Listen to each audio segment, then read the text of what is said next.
अस्सलामुअलैकुम viewers, welcome back to my YouTube channel daily tips with Asma. आज की इस वीडियो में हम आपको बताएंगे आरिज़ नाम के बारे में अनोखी और दिलचस्प मालूमात।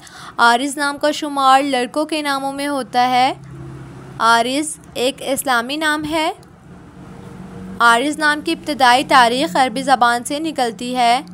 आरिज़ नाम के अफराद के लिए खुशकिस्मत नंबर 6 माना जाता है। माहिरीन के मुताबिक आरिज़ नाम के लड़के बहुत बहादुर होते हैं। आरिज़ नाम का मतलब है गाल, रुखसार।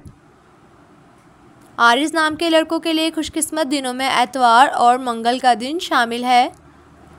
आरिज़ नाम के अफराद के लिए मुआफ़िक रंगों में सुर्ख, हल्का सब्ज़ और जंगनुमा रंग शामिल हैं। आरिज़ नाम के अफराद के लिए मुआफ़िक पत्थरों में पुखराज पत्थर शामिल है। खुशकिस्मती वाली धातों में हिंसों के हिसाब से तांबा शामिल हैं।